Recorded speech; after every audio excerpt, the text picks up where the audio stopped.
El negacionismo científico no causó la catástrofe, pero fue lo que impidió que se pudiera hacer algo para evitarla. Necesitamos que vean este video. Es un pedido de ayuda desde el 2035 para entender las motivaciones de los negacionistas y así poder salvarlos y poder salvarse también ustedes. El principio del fin fue a fines del siglo XX y comienzos del XXI. En ese momento, una serie de tendencias destructivas en las sociedades humanas, como el calentamiento global o la explotación de animales hacinados, que daba lugar a enfermedades que luego se extendían a los seres humanos, se dio en simultánea con el fenómeno de que cada vez más personas negaran la evidencia científica sobre las catástrofes que se avecinaban. Probablemente ustedes ya sepan todo esto, porque lo están viviendo. Y de hecho hay muchas personas en su época que están intentando contrarrestar estos procesos. El problema es que no parecen haber distinguido entre sí la forma en la que funciona el negacionismo del cambio climático y la forma en la que funciona el negacionismo antivacunas. ¿Cuál es la situación respecto del cambio climático en 2023? Como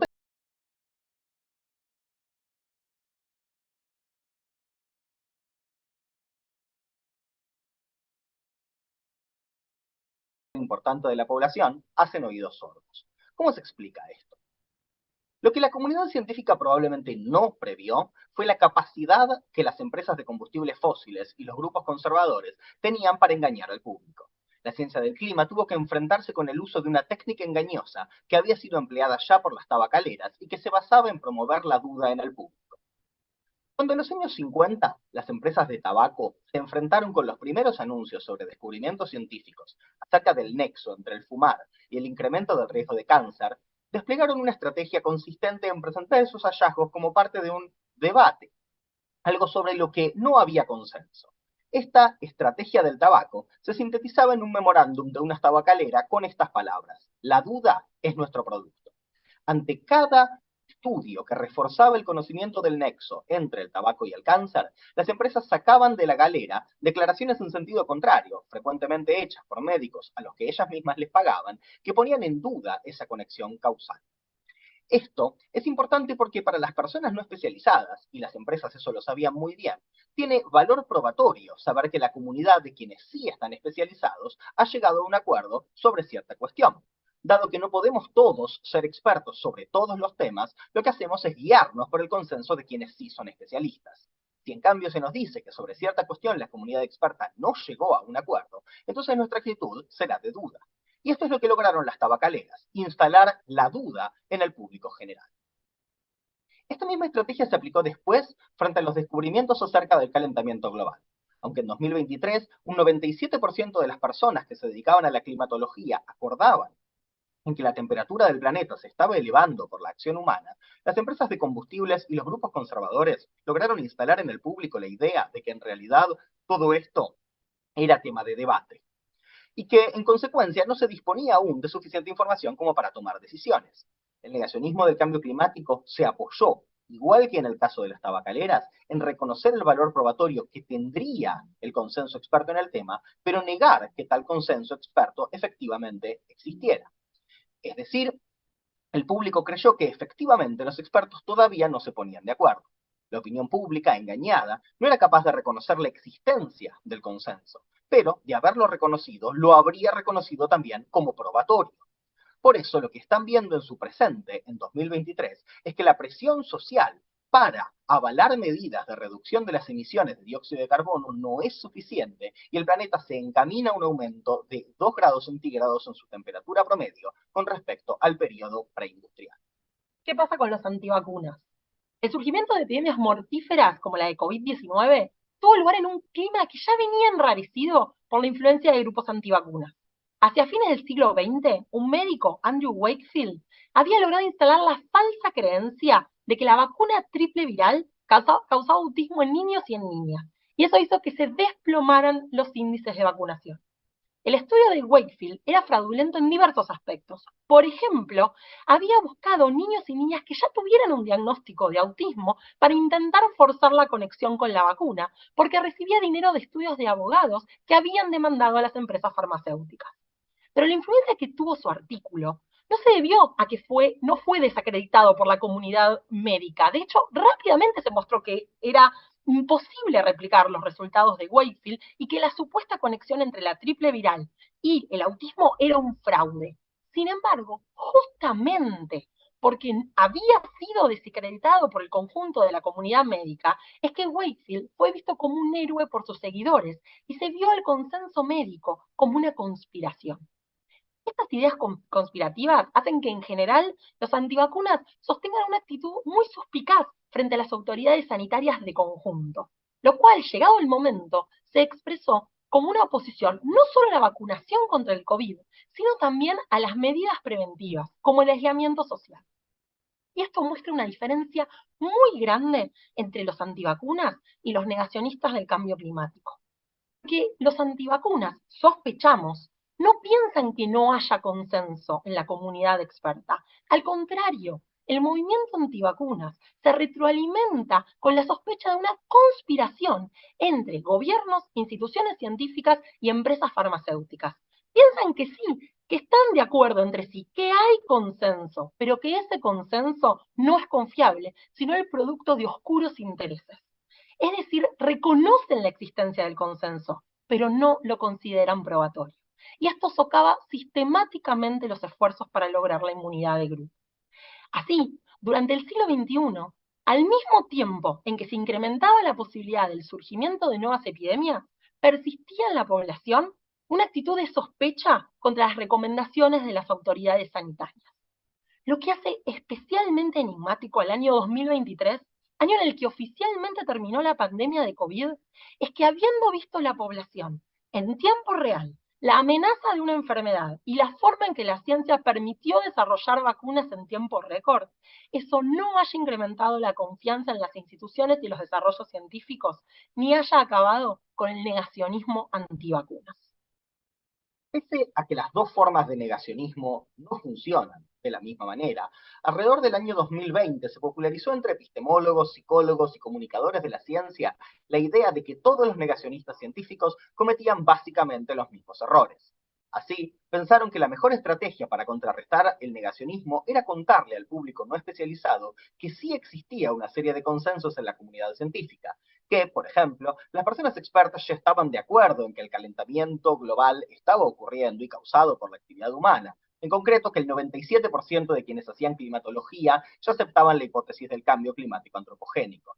Y pensaron que esta misma clase de tratamiento, la comunicación del consenso al público, se podría aplicar a otras formas de negacionismo, como los antivacunas, a los cuales había que comunicarles también que a propósito de la seguridad y eficacia de las vacunas existía un abrumador consenso experto. Pero esta generalización demasiado apresurada falló, que suponía asimilar entre sí lo que en realidad eran formas muy diferentes de negacionismo. Las personas antivacunas ya sabían que el consenso existía, así que comunicarles la existencia del consenso científico no parecía tener mucho sentido. La única forma de que lleguemos a 2035 y evitemos esta catástrofe como la estamos viviendo hoy es lograr convencer al mayor número de personas en 2023 de que acepten el conocimiento científico. Y para eso necesitamos entender las motivaciones de quienes no lo aceptan. Es nuestra única esperanza. Nos faltan datos claves. Les pedimos que por favor nos ayuden. Hoy creemos que aquello a lo que habríamos tenido que prestarle atención era la actitud frente al consenso científico. Nuestra hipótesis es que esa actitud es lo que habría resultado fundamental para entender las diferentes formas de negacionismo y cómo socavarlas. Es decir, habríamos sabido con qué clases de negacionistas estábamos lidiando según cómo pudiéramos clasificarlos a partir de dos variables. Si la persona reconocía o no la existencia del consenso científico en un área, y si la persona consideraba o no probatorio el consenso científico en un área. En esta línea podemos distinguir cuatro cuadrantes. Quienes aceptan tanto la existencia del consenso científico en ciertas áreas como su carácter probatorio estarán en el cuadrante 2, alineados con, por llamarla así, la ciencia mainstream. Quienes, como la mayoría de los negacionistas del cambio climático, aceptan que el consenso científico tiene valor probatorio, pero desconocen la existencia de tal consenso en un área clave, estarán en el cuadrante 1. Por último, quienes saben que el consenso científico en un área efectivamente existe, pero le niegan valor probatorio, como suponemos que es el caso con la mayor parte de los antivacunas, estarán en el cuadrante 3. Esta caracterización apunta a dar paso a posibles tratamientos, Creemos que, si hubiéramos notado esto en el 2023, habríamos podido implementar distintas estrategias de comunicación para diferentes tipos de negacionistas. Si, como conjeturamos, algunas actitudes negacionistas dependían de desconocer la existencia del consenso científico, pero otras, en cambio, de negar que tal consenso fuera probatorio, entonces los tratamientos debían ser diferentes en unos y otros casos. Por ejemplo, probablemente fuera necesario aplicarles a las personas del cuadrante 3, como los antivacunas, estrategias de comunicación centradas en desarmar sus creencias conspirativas, a lo que se empezó a explorar en paralelo a las estrategias centradas en la comunicación de consenso. Pero necesitamos testear estas hipótesis. Necesitamos ir a buscar a los negacionistas en 2023 y preguntarles sobre sus creencias para evitar el colapso de la humanidad en 2035. Los necesitamos a ustedes para conseguir los datos que no tenemos. Entren a Linktree, solo lavamos alfombras, y déjennos sus datos de contacto para colaborar en la investigación sobre los negacionistas científicos. Ayúdennos a cambiar el futuro.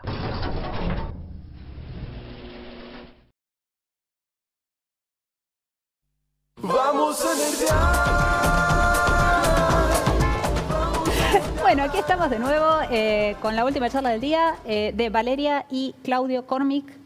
La verdad, me parece fantástico, me encanta que haya charlas de ciencia como para debunkear todas estas cosas de las pavadas que se leen a veces. Y por suerte los tenemos a Vale y a Claudio en línea para hacer el Q&A en vivo. Hola chicos, ¿cómo están? Hola, ¿qué tal? Buenas tardes. ¿Cómo están? ¿Disfrutando de nerdearla? Ciertamente. Yo ya soy una abonada. Sí. Muy bien. Muchísimas gracias igual por mandar las charlas. La verdad que les agradecemos muchísimo. Me encanta que siempre tengan como nuevos temas para enviar. Así que muchísimas gracias por enviar sus charlas. Si les parece, les voy a hacer algunas preguntitas. Dale. Bueno, cuéntenme, ¿cómo surgió la idea de investigar estos temas? ¿Arranco yo, Arveja? Bueno, a ver, ante todo esto surgió por una invitación mucho más puntual y después fue escalando, ¿no? Inicialmente le habían llamado a Vale para tratar de hacer una intervención sobre discursos anticientíficos, en particular pensando en antivacunas para el Congreso de Red Pop del 2021. Ella generosamente me invitó a mí.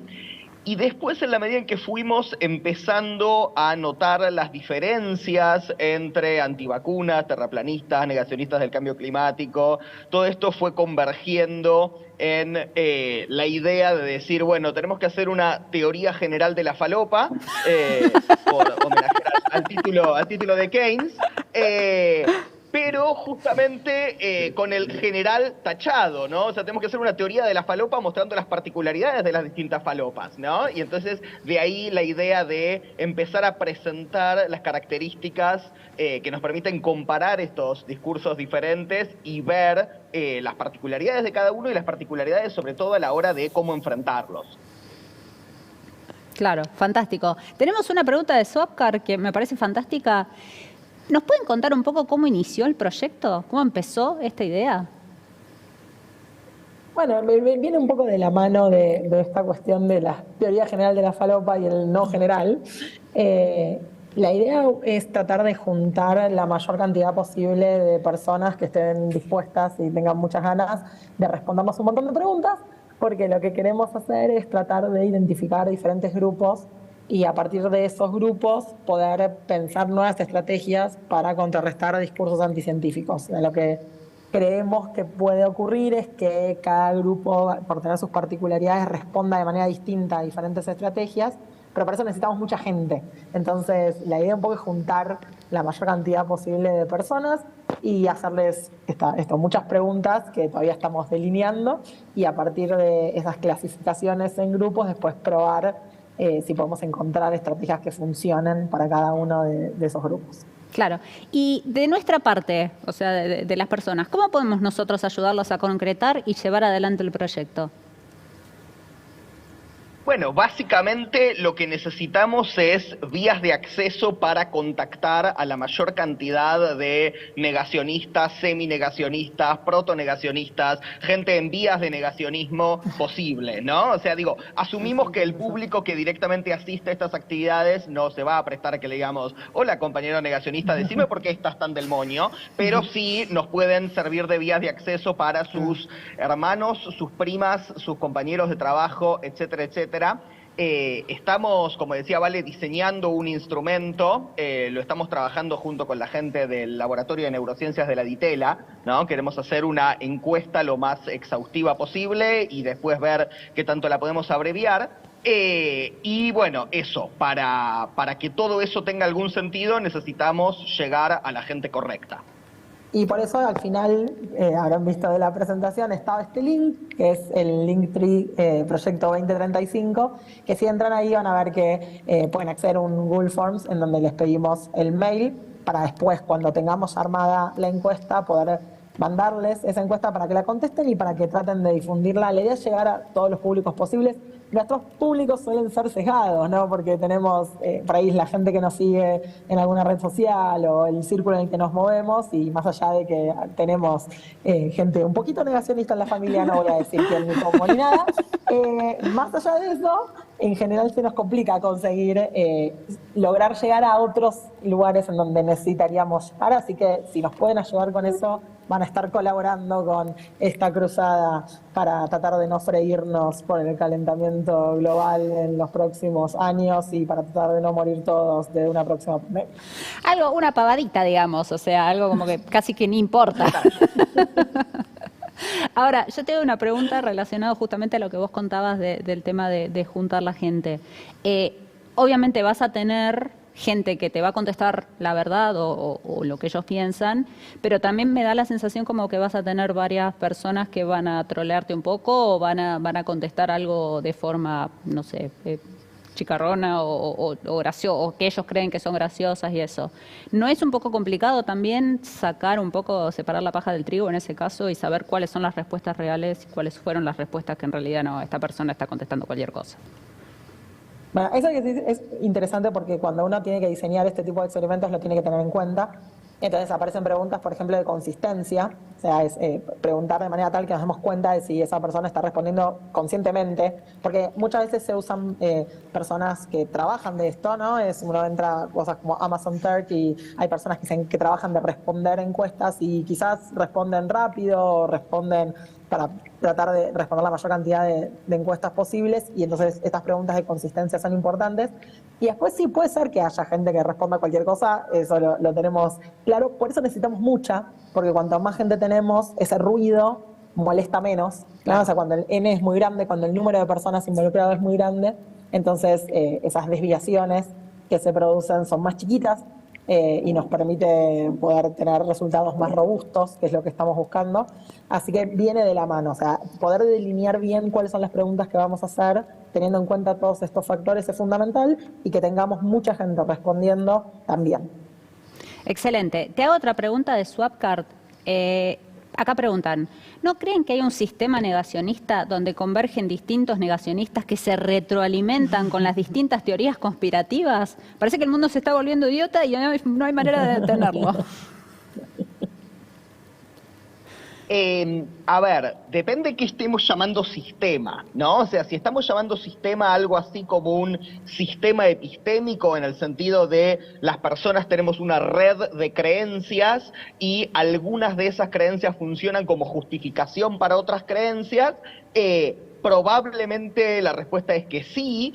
Y es algo que, bueno, ha sido objeto de investigación empírica, ¿no? Hay un paper de un investigador llamado Metz y sus colaboradores de hace algunos años que mostraban la retroalimentación entre distintos negacionismos en el nivel del tipo de justificación que la gente usa para sus creencias falopas, ¿no? Eso es lo importante, porque si uno dice, bueno, temáticamente el ser negacionista del cambio climático no necesariamente se conecta con alguna otra forma de negacionismo, ¿no? O el ser terraplanista no necesariamente se conecta temáticamente con el ser antivacunas. Ahora, en la medida en que uno le pregunta a las personas por qué creen lo que creen, ¿no? ¿Qué clase de cosa considera buena evidencia para lo que cree? Y esas personas te empiezan a responder cosas como, bueno, lo creo porque se siente bien en mi corazón. Es un tipo de respuesta que dan. Ojalá estuviéramos inventando esto, ¿no? Entonces uno dice, bueno, fantástico, una vez que abriste esa puerta, ¿no? Ya está, y eso te permite pasar de utilizar ese criterio, ¿no? Esa metacreencia como regla para justificar tus creencias acerca de la astrología y la homeopatía, a después usarla para otras cosas, ¿no? Es como, bueno, la OMS puede decir todo lo que quiera, que yo tengo que vacunar a mis hijos, pero si a mí mi corazón me dice que no, no lo voy a hacer. Esto lamentablemente pasa. Sí. Y entonces, por eso, uno de los puntos que nosotros consideramos crucial investigar es justamente si la relación con el consenso científico es o no de reconocerle valor probatorio. O sea, si el criterio que las personas utilizan para aceptar o rechazar determinadas creencias incluye alguna norma epistémica del estilo de si hay consenso científico de que P, entonces P, tomando como P una proposición científica cualquiera, ¿no? Esa sería más o menos la idea de por ¿qué lado creemos que puede estar conectado? Acá viene Sagan a colaborar. Ese también quiere participar del Q&A. Y se llama Sagan, además. Acá hay como toda una cuestión muy a favor de la ciencia y de la educación. Agrego una cosita más, que es que eso de la retroalimentación, sobre todo en redes sociales, como funcionan los algoritmos que nos muestran siempre aquello que nos resulta más familiar o aquello que nos gusta, eso también está muy estudiado, lo que se conocen como burbujas epistémicas y como cámaras de eco, pueden contribuir, hace que de hecho la gente negacionista se junte entre ellas. Es más, el terraplanismo, que había caído muy en picada como movimiento, resurgió muy fuertemente con YouTube, con la posibilidad de subir videos propios y empezar a encontrar a toda esa gente que estaba perdida en el mundo y que tuviera ese lugar de encuentro virtual, hizo que explotara el terraplanismo. Ahora otra vez bajó un poquito porque, bueno, ha aparecido la pandemia y las antivacunas y demás, nunca nos aburrimos acá, pero los terraplanistas tuvieron ese auge gracias a que se podían encontrar y que compartían entre sí sus teorías conspirativas y demás. De hecho, hay algunas cosas muy, muy elaboradas. No les recomendamos que se metan en ese agujero de conejo, no es bueno para la salud, pero si quieren hacerlo, hay uno en particular que se llama Mark Sargent que va dejando como pistas que deberían abrirnos los ojos para descubrir por qué es que los malos están dejaron engañando. las pistas. Los malos dejaron las pistas. Los malos dejaron las pistas. Sí, los malos dejaron las pistas para que él las encuentre y nos muestre que deberíamos abrir los ojos y por qué la Tierra en realidad es plana.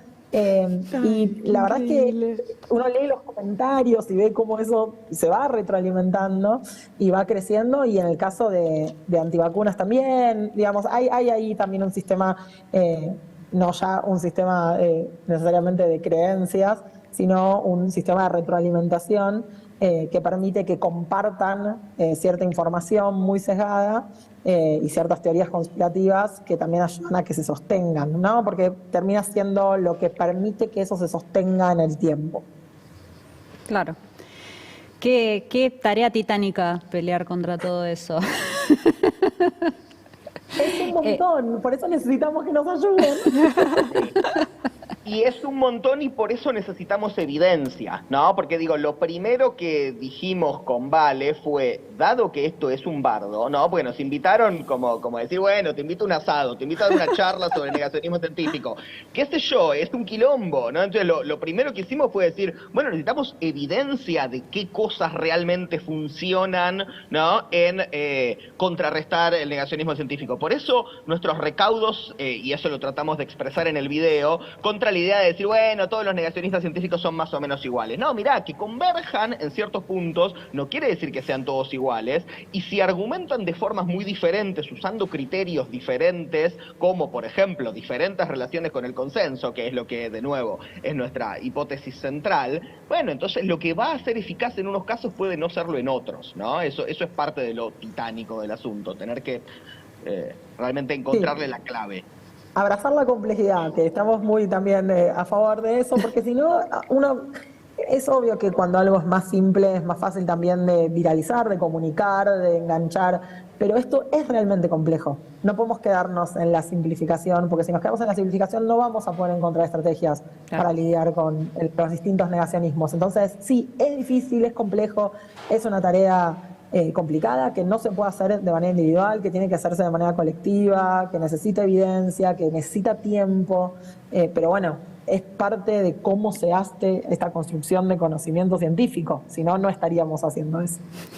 Claro, bueno, muchísimas gracias, Vale y Claudio, la verdad que me encanta que estén estas charlas en Nerdearla, que nada, nos abren los ojos a todos y todo lo que podemos hacer que esté en nuestro poder para ayudarlos a hacer esta tarea titánica, créeme que lo vamos a hacer. Así que muchísimas gracias. Bueno, Gracias a ustedes. Gracias a ustedes. Gracias. Bueno, y ahora vamos a una tanda y ya volvemos.